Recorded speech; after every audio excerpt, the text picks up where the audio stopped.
და ჩვენი მთავარი თემის დროც დადგა რუბრიკა ევროპის დროით, რომელსაც საქართველოს პარლამენტის ევროპასთან ინტეგრაციის კომიტეტი წარმოგიდგენთ კონრად ადენაუერის ფონდის მხარდაჭერით.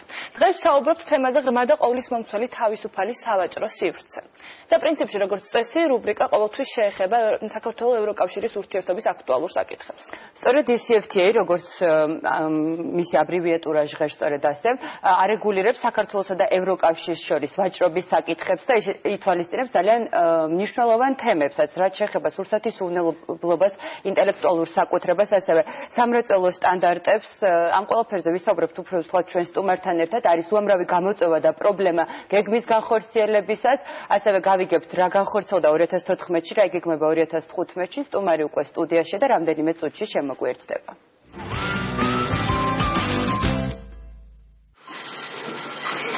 საქართველოში წარმოებული პროდუქციის ევროკავშირის ბაზარზე ექსპორტი თანდათან იმატებს და მომავალ წლებში ეს ტენდენცია კიდევ უფრო გაიზრდება. ასე აფასებენ ექსპერტები რამდენიმე თვის შემდეგ ევროკავშირთან ღრმა და ყოვლისმომცველი თავისუფალი სავაჭრო სივრცის შესახებ დადებული შეთანხმების შედეგებს. მათი თქმით, შეთანხმების ფარგლებში ამ ეტაპზე პროგრესი შეინიშნება ისეთ მნიშვნელოვან სფეროებში, როგორიცაა სურსათის უვნებლობა, კონკურენციის პოლიტიკა, ინტელექტუალური საკუთრება, ფინანსური მომსახურება და საბაჟო სივრცე. ესეთ რთულ სფეროებში, როგორც არის ვთქვათ, სურსათის უვნებლობა, მაგალითად, რომელთანაც არის დაკავშირებული ჩვენი პროდუქციის ექსპორტი ევროკავშირში, ამ ექსპორტის ზრდის შესაძლებლობები. ამ მიმართულებით საკმაოდ ინტენსიურად მუშაობს სოფლის მეურნეობის სამინისტრო, ასევე ეკონომიკის სამინისტრო და ცდილობენ, რომ მოიყვანონ წესრიგში ის დებულებები, რომლის განხორციელების შედეგად საქართველოს სხვადასხვა სახის სასურსათო პროდუქტის ექსპორტი იქნება გამარტივებული ევროკავშირში. კახა გოგოლაშვილის განცხადებით, ევროკავშირში ქართული პროდუქციის იმპორტირებისას უკვე მოხსნილია ყველანაირი საბაჟო ბარიერი, რაც საშუალოდ 7-8%-ით აიაფებს პროდუქციის ღირებულებას. ასევე ინტენსიურად მატულობს უცხოური ბიზნესებისა და მეწარმეების რიცხვი, რომლებიც საქართველოსთან თანამშრომლობით არიან დაინტერესებული. გოგოლაშვილის თქმით, საქართველოს რეფორმა მრავალ სფეროში უნდა განახორციელოს და დაძლიოს სხვადასხვა პრობლემა, რათა შეძლოს საკუთარი კანონმდებლობის ევროკავშირთან დაახლოება. სწორედ ამიტომ ძალიან სწრაფ შედეგებს ამ ეტაპზე არ უნდა ველოდოთ. ასე ვთქვათ, გავყვეთ ესე და ნებისმიერ დარგში დავიწყოთ ძიება იმის მხოლოდ რაში მდგომარეობს პრობლემები, პირველ რიგში წავაწყდებით საკადრო პრობლემას, რა თქმა უნდა. მეორე არის კომუნიკაციის პრობლემა. ეს არის ინფორმირებულობა, მოსახლეობის ინფორმირებულობა, ბიზნესების, მომხმარებლების ინფორმირებულობა, ასევე იმ მოთხოვნებზე, რომელსაც ევროკავშირი თქვათ უწესებს, აი ეს თავისუფალი ვაჭრობის რეჟიმი უწესებს საქართველოს. ევროპასთან დაახლოებისა და ახალი სტანდარტების დანერგვის პროცესს სხვადასხვანაირად აფასებს ადგილობრივი მოსახლეობა. მე ძირითადად არ მეხება, მაგრამ საერთოდ დადებითად მოქმედებს, რა თქმა უნდა, განსაკუთრებით, ვინც ამ სფეროშია დაინტერესებული, სავაჭრო ურთიერთობები, გაცვლა, თავისუფალი მიმოსვლის რეჟიმი. უკეთესობა რა თქმა უნდა იყოს, მაგრამ ჯერჯერობით ვერაფერს ვერ ვგრძნობთ. აჰა, პირადად ჩემზე ჯერჯერობით ეგონა არ მოუხდენია, მაგრამ ვფიქრობ, რომ ახლო მომავალში რა თქმა უნდა ცვლილებები იქნება და დადებითი ცვლილებები. სავაჭრო ეკონომიკურ ურთიერთობა მყარდება ევროპისგან ქვეყნებში, ხო? კაია ბაბუა, კაია. ევროკავშირთან ღრმა და ყოვლისმომცველი თავისუფალი სავაჭრო სივრცის შესახებ შეთანხმება ასოცირების შესახებ ხელშეკრულების ერთ-ერთი მნიშვნელოვანი ნაწილია, რომელიც ევროკავშირთან ეკონომიკური ინტეგრაციის მექანიზმს მოიცავს და საქართველოსთვის ევროკავშირის შიდა ბაზას ცდის.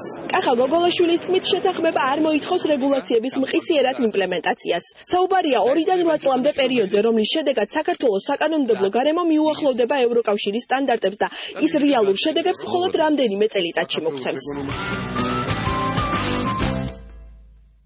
და ევროპის დროა ჩვენს გადაცემაში, როგორც იცით, რუბრიკას ახორციელებს საქართველოს პარლამენტის ევროპასთან ინტეგრაციის კომიტეტი კონრად ადენაუერის ფონდის მხარდაჭერით და დღევანდელი თემა გახლავთ ღრმა და ყოვლისმომცველი თავისუფალი სავაჭრო სივრცე, რაც შეეხება ჩვენს სტუმარს, მას პინძლობთ ეკონომიკის და მდგრადი განვითარების მინისტრის მოადგილეს ბატონ მიხეილ ჯანელიძეს. დილომშვიდობის და ძალიან დიდი მადლობა ჩვენთან მოგზაურობისთვის.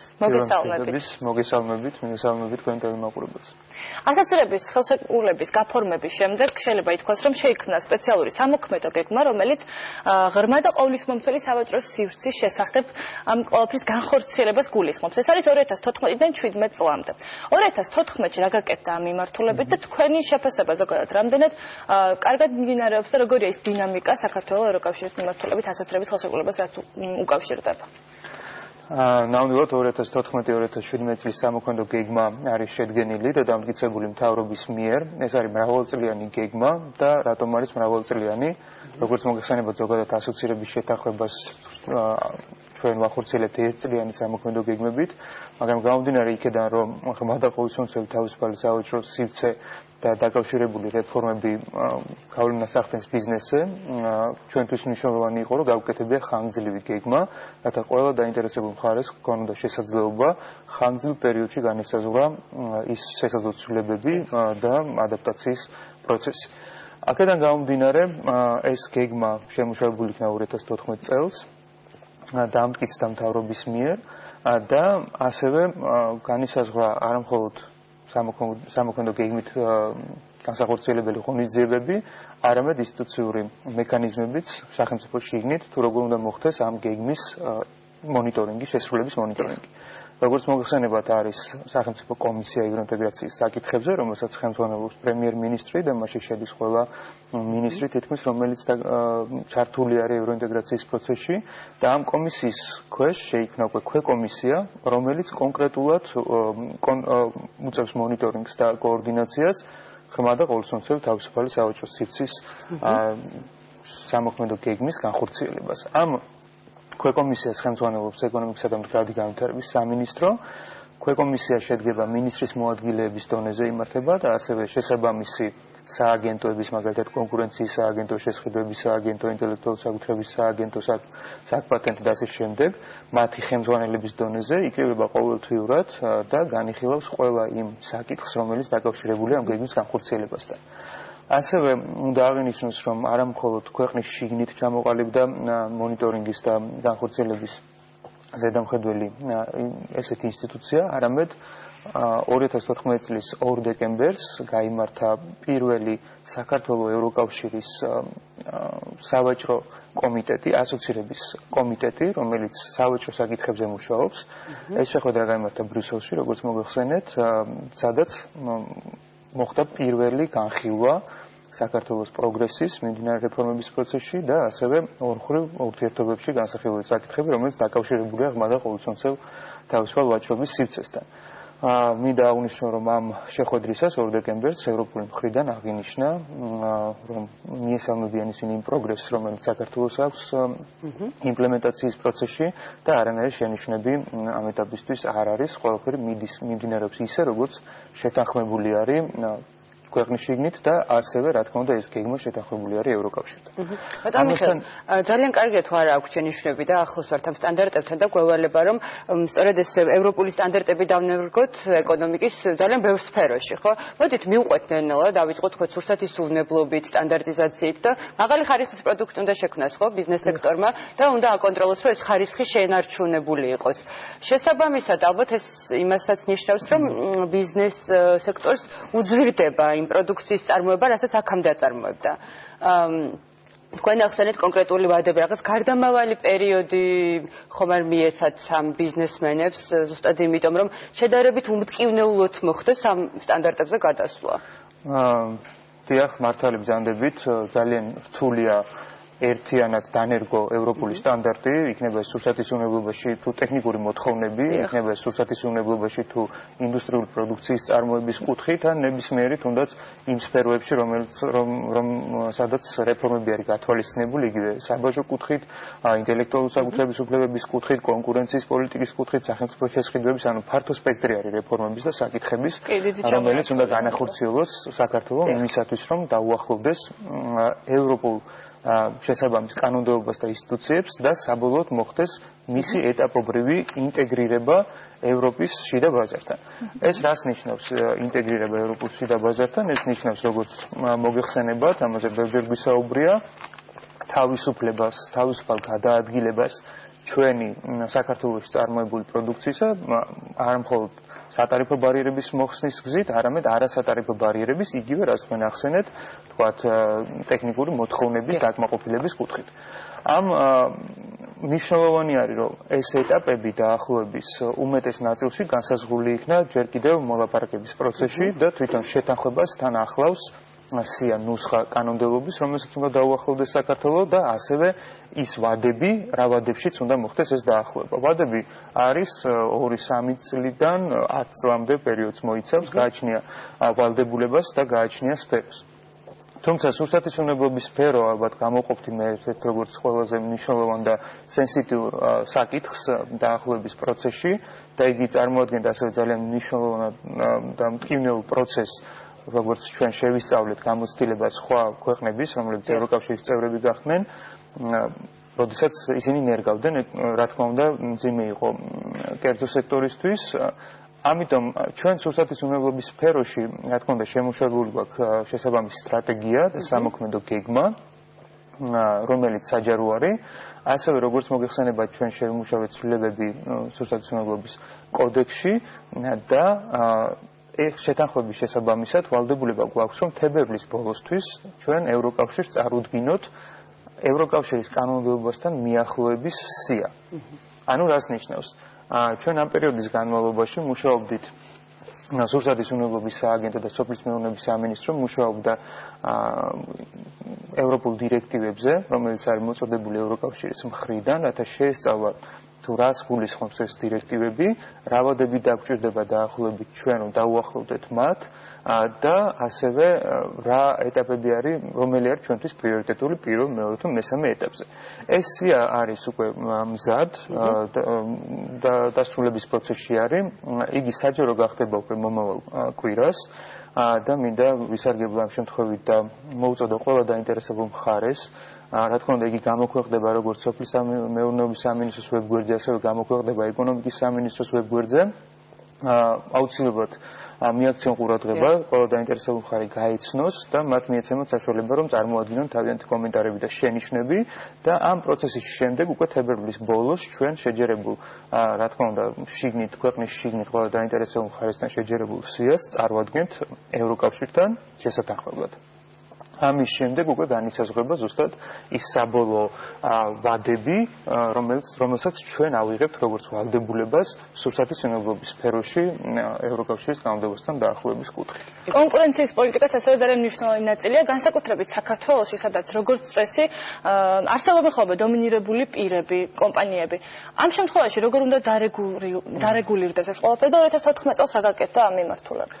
2014 წელს ყველაზე მნიშვნელოვანი წელი იყო ამ მიმართულებით, რადგანაც როგორც მოგეხსენებათ, თქვენ ცვლილება შევიდა შესაბამის კანონში კონკურენციის პოლიტიკის შესახებ ცვლილებები განხორციელდა ევროპული ექსპერტების დახმარებით და რეკომენდაციებით და გამოცდილების შესაბამისად, რომელიც ასევე ეს ცვლილებები აღიარებული იქნა ევროპული მხარის მიერ და ამ ცვლილების ძირითადი ერთ-ერთი მნიშვნელოვანი ასპექტი ის იყო, რომ ჩამოყალიბდა დამოუკიდებელი ინსტიტუცია. თუ ჩვენ ყავდა აქამდე კონკურენციის და სახელმწიფო შესყიდვების სააგენტო, უკვე წელს 2014 წელს, უბრალოდ გასულ წელს ჩამოყალიბდა დამოუკიდებელი კონკურენციის სააგენტო, რომელმაც უკვე დაიწყო ფუნქციონირება და 2014 წლის განმავლობაში გარდა იმისა, რომ ჩამოყალიბდა, ასევე მათ შეიმუშავეს მეთოდოლოგია ბაზრის კვლევის პროცედურები და პროცესები, როგორ უნდა წარმართონ ეს კვლევა და შესაბამისი თავიანთი საქმიანობა და მათ არა მარტო მეთოდოლოგია და პროცედურები შეიმუშავეს, არამედ უკვე დაიწყეს კვლევა და როგორც მოგეხსენებათ, დღესაც პრემიერ-მინისტრმა ისაუბრა,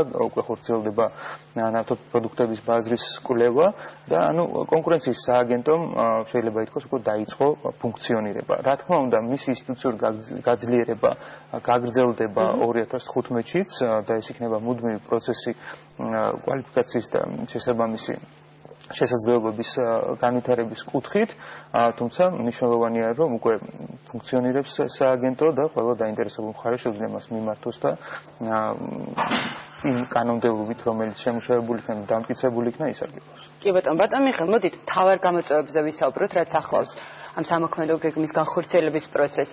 ერთ-ერთი, რაც მგონია, რომ სავარაუდოდ მოსალოდნელია და ძალიან მნიშვნელოვანია ალბათ მოსახლეობისთვის, ალბათ გაიზრდება პროდუქტებზე ფასები.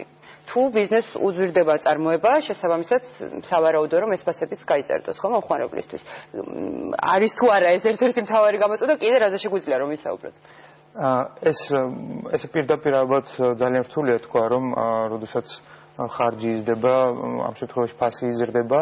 აქ ამ შემთხვევაში ჩვენ ამას უნდა შევხედოთ როგორც ინვესტიციას, ანუ თუ საწარმო დებს თანხას, კაპიტალს ხარჯავს იმისთვის, რომ მოახდინოს მოდერნიზება, ანუ თანამედროვე სტანდარტთან ადაპტაცია, ეს ნიშნავს პირველ რიგში, რომ ის უფრო კონკურენტული ხდება ბაზარზე. და ასევე იმ კომპანიებს, რომელსაც ინტერესი აქვთ, რომ გავიდნენ ევროპულ ბაზარზე, მათ ამ ინვესტირების შემდეგ შესაძლებლობა ეძლევათ, რომ უფრო მეტი ბაზარი აითვის, დიდი ბაზარი აითვისონ, შესაბამისად წარმოების მოცულობა გაზარდონ და ანუ ეს აბალანსებს თქვათ იმ ხარჯის მოცულობას საბოლოოდ პროდუქტის ფასთან მიმართებაში. ჩვენ როგორც მოგხსენებათ, არსებობს გარკვეული კვლევა, რომელიც ჩატარდა საერთაშორისო კვლევით ინსტიტუტების მიერ და ამ კვლევის შედეგად დიდი ფასების ცვალებადობა არ არის მოსალოდნელი, თუმცა რა თქმა უნდა აქ არ გამოვრიცხავ გარკვეულ უფრო მაღალი სტანდარტის პროდუქცია, უფრო მაღალი ფასის დაწესებას. აქ ამ შემთხვევაში კიდევ ერთხელ მინდა ხაზი გაუსვა, რომ როდესაც მაღალი ხარისხია, უფრო შესაბამისი ტექნიკური რეგლამენტების და სტანდარტების მოთხოვნების შესაბამისად არის პროდუქტის ნაწარმოები, იგი უფრო კონკურენტუნარიანი არის ბაზარზე. ეს ერთ-ერთი გამოწვევა არის, რა თქმა უნდა, ყველა კომპანია, რომელიც განახორციელებს ამ ცვლილებას, ყველა კომპანია ექსპორტს ვერ განახორციელებს, ამიტომ ის რაზეც ვისაუბრებ, ბაზრის გაფართოება შეიძლება ყველასთვის არ იყოს ეს მიღწევადი და იმისათვის, რომ კომპანიებმა შეძლონ ამ მოთხოვნების, ახალი მოთხოვნების დაკმაყოფილება და არ მოუწიოთ მხოლოდ საკუთარი კაპიტალის ინვესტირება, ჩვენ შესაბამის დახმარების პროექტებზე მუშაობთ. შექმნილი არის მეწარმეობის განვითარების სააგენტო, როგორც მოგხსენებათ 2014-ში ჩამოყალიბდა ეს სააგენტო. ჩამოყალიბდა ეკონომიკის სამინისტროს ქვეშ და ამ სააგენტოს ერთ-ერთი მნიშვნელოვანი ფუნქცია შეუწყოს მეწარმეებს ხელი, პირველ რიგში ტექნიკური დახმარების კუთხით, ანუ ექსპერტული დახმარების კუთხით მათ გაიგონ თუ რა ტიპის ცვლილებები არის განსახორციელებელი და ასევე მათ კონდეთ შესაძლებლობა წვდომა უფრო იაფ ფინანსურ რესურსზე. ასევე მინდა ხაზი გაუსვა, რომ სულ ეხლახანს ხელი მოეწარა ევროკავშირის დახმარების პროგრამას, რომელიც ითვალისწინებს 54 მილიონიან გრანტს ევროკავშირიდან და ეს დახმარება იქნება ორი მიმართულებით. ერთი საქართველოს საბიუჯეტო დახმარება იქნება იმ განსახორციელებელი რეფორმებისთვის, რომელიც დაკავშირებული არის DCFTA-სთან, თავისუფალი ვაჭრობის შეთანხმებასთან და მეორე ასევე იქნება მეორე ნაწილი დახარჯული ტექნიკური დახმარების კუთხით, რომელსაც განახორციელებს EBRD, ევროპული განვითარების ბანკი და ასევე GIZ, გერმანული ტექნიკური დახმარების საზოგადოება და ასევე ტექნიკური დახმარების კომპონენტი გათვალისწინებული იქნება ჩვენი მეწარმეობის განვითარების სააგენტოს მხრიდან. მინდა აღნიშნო, რომ 2014-17 წლის სამოქმედო გეგმაში ერთ-ერთი უმნიშვნელოვანესი კომპონენტი ეს არის მეწარმეების ხელშეწყობა და მცირე და საშუალო ბიზნესის განვითარების ხელშეწყობა და 2014-ში ჩვენ დავიწყეთ მცირე და საშუალო ბიზნესის სტრატეგიის შემუშავება OECD-ის ქვეყნებთან, OECD-ის დახმარებით და 2015-ში ჩვენ მას დავასრულებთ. ამ პროცესში ჩართული არის დაინტერესებული მხარეები, მათ შორის ბიზნესი და აღნიშნული სტრატეგიით გათვალისწინებული იქნება ყველა ის კომპონენტი, რომელიც ახალ ცვლილებებთან კერძო სექტორის ადაპტირებას გულისხმობს და განსაკუთრებით მცირე და საშუალო ბიზნესს. ძალიან დიდი მადლობა სტუმრობისთვის. მაყურებელს კი შევახსენებთ, რომ ჩვენი სტუმარი იყო ეკონომიკის და მდგრადი განვითარების მინისტრის მოადგილე ბატონი მიხეილ ჯანელიძე. ნახოთ რეკლამა და რამდენიმე წუთში დაგიბრუნდებით.